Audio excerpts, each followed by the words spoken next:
mundo. Sa Pilipinas na lang. Halimbawa, marami ba McDonald's sa Pilipinas? Yes! Dito na lang sa Cuba, may McDonald's? Yes! Sino yung dalaga dito na maganda? Taas ang kamay. Ikaw na lang, miss. Di ba? Halimbawa, yung McDonald's dyan Cubao. Anong name mo? Jenny. Ganda ng pangalan mo. Jenny, halimbawa, kumain ka dito ng Chicken Joy sa may Cubao. Sa tingin mo, kumita si McDonald's? Walang pambayad. Hindi. Chicken Joy yun eh. Walang pambayad. Jollibee yun. Walang pambayad. Diba? Dapat mag-chicken. Okay? So, tinitingnan ko lang kung nakikinig kayo ha. So, kumain ka Jenny dito. Sa tingin nyo kumita itong McDonald's Philippines? Kumita ba si McDonald's? Yes. Ang tanong, siya ba nagbenta sa'yo, Jenny? Yes. Kilala mo ba siya? Kilala ka ba niya? Hindi. Pero kumita siya. Maganda negosyo, napakaganda. Napakaganda. Maganda. Ang good news niya, patay na tong taong to, 1984 pa. Yung may-ari na McDonald's. Gusto niyo ba yung patay ka na kumikita ka pa? Yes. Baka walang kaluluwa. Ang punto lang ho dyan, eto, tignan nyo. Yan ho ang sikreto ng mayayaman. Magparami ho tayo. Okay, sino may pangarap ng house and lot? Pangarap niyo ba house and lot? Yes. Masarap ba magkaroon ng sariling house and lot? Yes. Nakakita na ba kayo simpleng house and lot? Yes. Yung pagpasok mo, kusina agad. Sala, pagkaliwa, CR. Pagtalikod, labasan na. Gusto niyo bang ganung bahay? Pero mas maganda bahay sa tondo. Ang ganda na kagay. Welcome! Pagpasok, thank you, come again. Nakakita na kayo bahay na ganon? Guys, walang masamang mangarap. Tama? Ang pinakamahirap sa mundong ibabaw na to, hindi yung taong walang pera. Alam mo sino? Taong walang pangarap. Bakit? Libre na yan eh. Tinitipid pa. Di ba? Kaya pag nangarap tayo ng house and lot, dapat hindi lang house, baka saan mo ilagay? Sa hangin? Hindi pwede. Dapat mangarap tayo houses and lots. Okay ba sa inyo? Yes.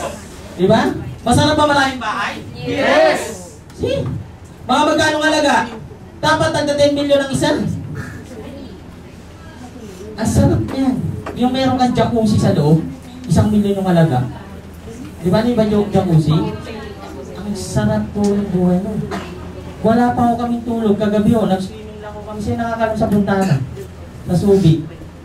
Grabe ho. May mga picture ho kami. Ang sarap pala ng buhay mayaman. Bakit mo 100,000 3 days lang? Paswimming-swimming lang kami gano'n. Sarap pala ng buhay mayaman. Guys, mahirap lang po ako dati. Kaya nakuha na ako mayaman. Yes. Ang nanay ko pa, parents ko po, ang nanay at tatay ko. Yung parents ko po yun. Taga London po sila. London dito, puro loan. Diba? Taga Italy po kami. Italiano po lahi namin. Mother po isa, tatay ko paano. Kaya Italiano. Bawi! Nakakala di ba kayo magkakotse? Yes! Dapat ka si sis. Marami. Gusto mo magkaroon ng ano? Mercedes-Benz? Maganda ba yun? Sir, color black. Do you like Mercedes-Benz? Color black? Black para maganda. Diba, mainit. Kailangan ng aircon, tinted dapat. Siyempre, sobrang init. Kailangan ng kurtina. Okay ba? Tapos nandun kami sa likod. Naglalakad kami habang nakadaan na. Okay, mga magkanong kotse? Magkano halaga ng kotse? 5 million. Pangatlo, gusto nyo ba magkaroon ng savings? Yes. So, wag lang savings. Savings is S. Diba? Ang magandang savings mo sa bangko, 10 million. Para kahit hindi ka na magtrabaho, yung pera na nagtatrabaho para sa'yo. Masarap ba yung ganon? Kaya pala yung mayayaman, pag gold lang. Bakit? Yung pera na nagtatrabaho sa kanila. Dahil nagparami mo sila. Ito palang sikreto nila. Naintindihan niyo po? Gusto niyo ba mag-travel? Yes. Ang sarap po. Ngayon, iniikot na namin buong Pilipinas. Next year ho, international na, buong Asia na. Gusto mo ba ng gano'n? Ha? Gusto mo? Na-excite ka? Guys, ilang island meron sa Pilipinas? 7,000 plus. 7,100 plus. Pag nagkapera ka, para marami kang puntahan, punta agad tayo ng Pangasinan. Bakit? May 100 islands dun eh. Pati isang araw naka 100 islands ka. Diba? Okay ba yun? Diba, sunod natin sa Ulo. Sa, diba? Sa Tawi-Tawi. Mas Palawan, puntaan agad natin mga island. Guys, magkano isang travel? Mag-travel sa taon, mga 1 milyon. Panglima, magandang good health. Dapat to maganda ang health natin. Aanay mo yung pera. Pilay-pilay ka naman, may sakit ka naman. At tandaan nyo guys, masarap yung successful ng bata pa lang. Mahirap kasi marami kang angan dyan. 80 years old ka na. Yung tama yung Mercedes-Benz mo, merong grado yung windshield. Di ba? Nakita na kayo na may grado yung windshield. Di ba? So guys, masarap po mangarap. Masarap ba mangarap? Yes! So magkano lahat ang pangarap natin? Sabihin natin 26 million. Madaling kunin ang pangarap. Mahirap pong kunin lalo na pag nag-iisa ka. Ito ang sikreto ng mayayaman. Okay, naintindihan niyo po? So ano ang company natin? Ang company ho natin, ang pangalan ay GPRS Global Pinoy Remittance and Services. Yan po yung pangalan ng kumpanya natin. Okay, napanood nyo ba kanina yung video? So guys, ang natin, tulungan natin yung mga OFW sa mga mahihirap na kababayan natin. So kaya lang, ang good news pag nagnegosyo tayo, ano ba yung negosyo ng, yung hot na negosyo ngayon? Yung click na click. Loading, ano pa? Remittance, tama? Pansinin nyo, di ba si Cebuano ang negosyo niya? Dati, ano negosyo ni Cebuano dati? Song shop. Si LBC, ano negosyo niya dati? Padala. Courier. Pero bakit sila pumasok sa remittance? Kasi ang daming pera ngayon. Ang pumasok sa atin, almost $20 billion galing sa OFW. Okay, pumunta kayo dyan kahit saan lugar, walang nagsasarang remittance. Tama? Okay, pag nag-remittance business ka, magkano kayong kapital? Tingin nyo, minimum dyan 1 million. Meron o kayo? Ang hirap, ibig sabihin, hindi na tayo pwede. Pangalawang maganda negosyo, bills payment. Alam niyo si Bayad Center? Oh, magkano ang kapital kay Bayad Center? Alam niyo kung magkano? 1.2 million. Ano pa? Travel and tours. Ticketing. Alam niyo kung magkano ang kapital dyan? Abutin mo yan ng mga 4 million. Sino may negosyo ng ticketing dito? Wala po. Okay, loading. Magkano ang kapital dyan sa loading? Mga 500,000. So magkano yan? 6.7 million. Guys, maganda ho itong negosyo ng mga to. Kaya lang ang laki ng kapital. Tama? Ang good news sa company natin, sa GPRS, alam mo kung magkano ng kapital? Pinagsama-sama na ho lahat yan. Murang-mura lang ho. 1.2 million. Ay, grabe. Power. 1.2 million. Okay, sino may 1.2 million? Wala pa rin, di ba? Ang hirap. Ang good news pag nagnegosyo tayo, tingnan nyo sari-sari store, magkano kapital? 150,000 sari-sari store. Malaking sari-sari store o maliit? Maliit po yan, di ba? Hindi ka pwede magtayo-tayo na sari-sari store na walang store, sari-sari lang. Ilalagay mo yung mga boy bawang dyan sa kamay mo, di ba? Hindi pwedeng ganun.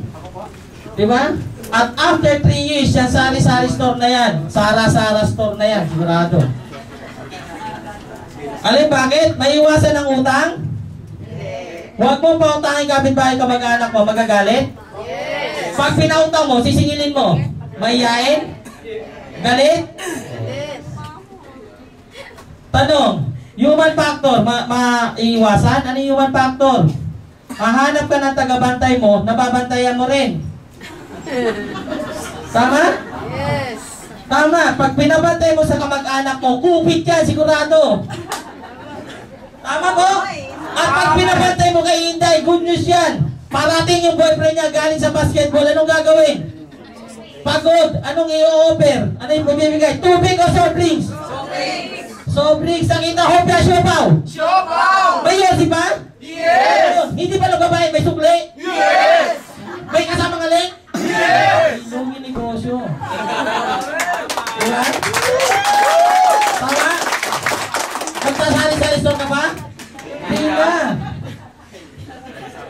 sa restaurant niya. Ito pa matindi. Competition. Ano gagawin ng competition? Tignan nyo ha. Lugaw. 10 piso lugaw. Masarap lugaw? Eh nakita ng kumare mo, ay grabe, ang lakas pala ng kitaan sa lugaw. Tubong lugaw talaga. Gagayain? Gagayain. Tinabihan ka ngayon. 10 piso din ang lugaw. Ito, 10. Ito, may kasama pang isang itlog. Saan kakain mga tao? Sa itlog. Masarap ba itlog? Yes! Siyempre. Diba? Anong gusto mong itlog pag ano? Yung, di ba? Nilaga, masarap doon sa ano? Lugaw, tama? Di ba? Eh, nakita ng kumare mo. Galing sa Japan yung anak, anong gagawin? Magtatayo na mas malaki. Naka-aircon pa. 10 piso din, may kasama pang 2 itlog. Saan tayo kakain? Sa may 2 itlog. At may nagse-service pa na magandang babae na naka-miniskirt na hanggang dito. Oh, saan tayo kakain? Sa may itlog. Si Kaway, ah. Si Blessing yan. Dapat sinasalo mo. Diba? Diba? Guys, ganyan ang kompetisyon. Ang good news yan, tinabihan ka na mas malaki. 15 pesos lang, unlimited. Oh, tingnan mo, naging CR na lang yung negosyo mo. Nangyayari mo? Yes. See? Magninegosyo ka ba? Hindi na. Oh. Pang-apat, ito hindi maiwasan, calamity. Bumaha. May negosyo ka pa? Nasunog, may negosyo pa? Meron, tinda ka ng uling, tubig din sa sako. Bawi-bawi ka, tama? Di ba? Guys, nakakabaliw ang negosyo natin. Tignan nyo ha. Wala ho tayong 1.2 million na ganong kalaki. Tama? Kaya good news ho, yung ating kumpanya, yung may-ari ho, si President Manny Pascualo, dati rin ho siyang mahirap. Mahirap rin ho siya na kagaya ho natin dati. Pero nangarap lang ho siya. Nangarap ho siya. Ano pinangarap niya? Matupad yung mga pangarap niya at makatulong sa maraming tao. Kaya lumabas yung tinatawag nating Unified Products and Services. Magwa 1 year pa lang po siya sa December 12, 2012. Ang anniversary natin sa Aliw Theater. Magkano ngayon ang kapital? Kung kanina 1.2 million sa negosyo, malaki maliit? Malaki. Ang sabi ko sa accounting, kung gusto mong kumita ng 1 million pesos, kailangan kapital mo ay 10 million pesos. Diba? Pag negosyo, may kapital wala? Kailangan meron. Pag malaki negosyo mo, good news, malaki kikitain, malaki kapital, malaki kikitain, malaki rin yung risk. Pag maliit ang kinapital mo, maliit ang kikitain, maliit yung risk. Ang good news sa negosyo natin, pwedeng maliit ang kapital, pwedeng walang kapital, malaking kikitain, walang risk. Gusto nyo makita? Ay, sobrang ganda ho yan. Ay, huwag ho kayong kukurat. Grabe ho to. Hindi ko na nga mapaliwanag eh. Pero sobrang ganda eh. Diba? Grabe ho. Guys, si Unified Product and Services, ang kapital ho, napakaliit lang. 14,998. Pwede na?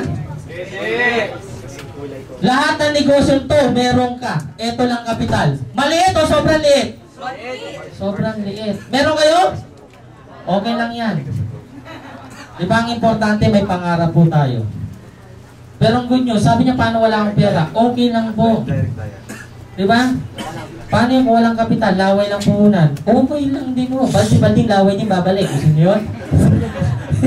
May kapital po tayo. Ngayon, ano makukuha nyo? Magkakaroon kayo ng 2 Visa card. 2 Visa card po. Na nagre-remittance po tayo. So, ito lahat, may negosyo tayo nito lahat. Okay? Tapos, meron po tayo, magkakaroon tayo ng 65 React